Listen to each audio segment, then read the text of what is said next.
When thinking about how honest I should be about whether or not CAS will ever go away, I think it depends on who I'm talking to. The prognosis of childhood apraxia of speech varies, and it can be very different for each child. For some, they might have characteristics of apraxia earlier, but with appropriate treatment and growth, their errors might start to seem more phonological in nature or become more of an articulation disorder or completely resolve. And for some students and children, as they get older, they might have some residual speech sound errors, such as the R productions, or they might have difficulty with the 3 to 5 syllable words or phrases um, as they get older. And childhood apraxia of speech, it does say childhood for a reason, so there's always hope for significant improvement as our students get older and show progress, especially with appropriate practice. I'll never forget a conversation I had with a parent one time where they asked me, what should they do in a situation where they don't understand their child? And they shared with me that sometimes they just nod their head or they say, uh-huh. And they could tell, in that situation where they didn't understand their child and they did that anyway, they could tell that their child knew they weren't being honest and that it affected the way they felt about that communicative moment. And that stuck with me and resonated with me because certainly there's been moments as a professional where my inclination has been to reinforce and say, uh-huh, oh yeah. But when I don't understand, I push myself to be honest about that with children. And it's the same thing when it has to do with the diagnosis and the reality of what the future might look like. We can be honest. I know you're working really hard right now. I know this feels really hard right now, but look at how far you've come and look at how many things we still have to do. I'm on this journey with you. I'm with you as you work through this, and I'll be here the whole time that you need me. But it could be a while, and we're just going to have to stick with it until we get to that next step and that next part of our journey and move forward from there.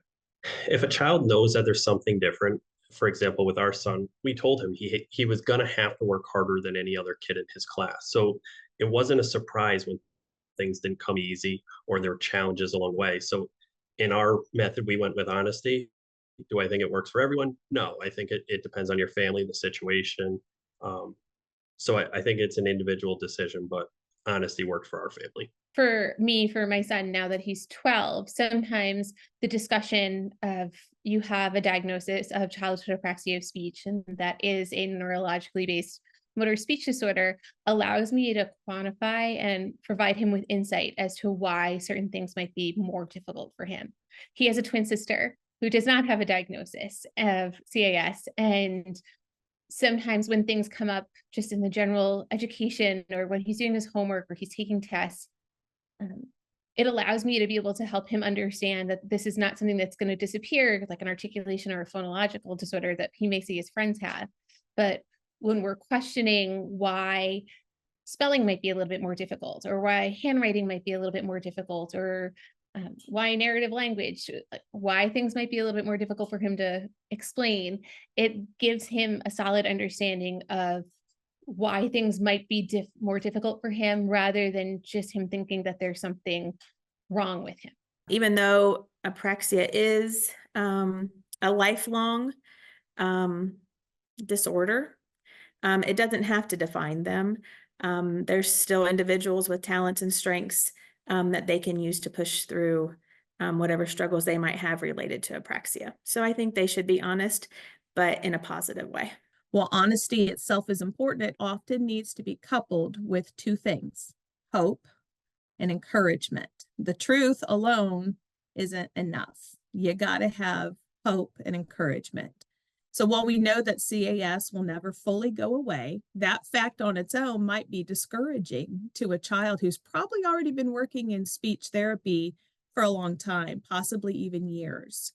And this is where we as parents need to give our child hope to know that it can get better and to encourage them to keep putting in the work.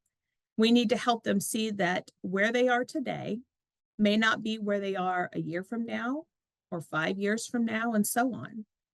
I think it's also important to point out that this is just one of many characteristics that make them who they are, in the same way that they have certain physical features or certain personality characteristics that are unique to them. And this doesn't define who they are. They are way more than their diagnosis. When I'm talking with educators about childhood apraxia speech, whether I'm talking about my own child or I'm talking about a child that I work with, it allows me to provide them with the knowledge that childhood apraxia speech is not just another speech disorder. I see often a lot of the kids when they transfer from preschool to elementary age that they're actually being removed from their IEP because they're seen as just speech only kids. And so when I can explain that childhood apraxia of speech is a lifelong neurologically based motor speech disorder, it allows teachers to understand that this is something a little bit more unique and a little bit more difficult than a traditional articulation or phonology, the phonological disorder that they might already have been working with. It also allows me to talk about some of the other skills. So when we're talking about those reading skills or writing skills, narrative language, executive functioning, spelling, all of those go hand in hand. And with knowing that this is something that's going to be a continued concern, it allows those conversations to happen.